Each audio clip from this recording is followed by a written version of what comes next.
माता पिता का बर्ताव कैसा होना चाहिए अपने बच्चों के प्रति, तो ये हम प्री डिफाइन नहीं कर सकते। इसका रीज़न है कि किसी भी माता पिता को जब तक अपने बच्चे के बारे में पूरी तरीके से जानकारी ही नहीं है, तो वो कैसे अपने बच्चे को किसी भी चीज़ में डांट सकते हैं या किसी भी चीज़ से मोटिवेट कर सकते हैं। जी।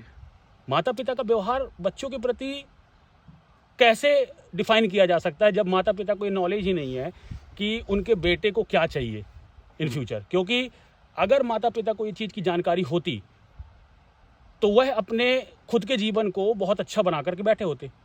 आज उनके जीवन यदि दुखों से जूझ रहे हैं तो फिर मेरे हिसाब से नहीं लगता कि माता पिता किसी भी तरह का व्यवहार दिखाने के लिए अपने बच्चे के प्रति सक्षम है। हाँ, आज जो नैतिकता के तहत कुछ माँ बाप या बहुत सारे लोग अपने बच्चों को प्यार जताते हैं, उनको लाड़ देते हैं, तो सिर्फ एक मोह का एक पहलू है जिसको आप ये कह सकते हैं कि सामाजिक लोग मोह के बंधन में बंध करके अपने बच्चों को प्यार दे रहे हैं। लेकिन वह प्यार किसी भी तरीके से बच्चों के लिए हितकारी नहीं हो सकता।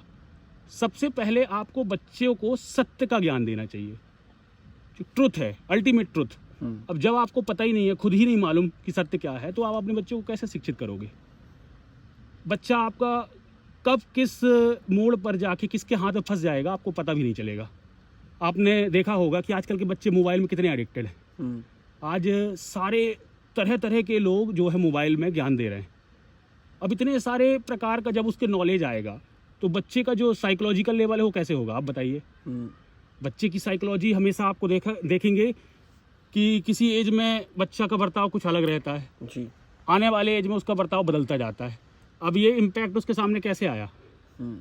क्योंकि उसने कई लोगों के विचार अपने दिमाग में लोड कर लिए जी। और जब एक तरह से आप ये समझिए कि आपका बच्चा नहीं है, वो एक रोबोट है, और उस रोबोट को जो डाटा आप फीड करवा दोगे वो उसी तरीके से आगे चल के एक्शन करने वाला है।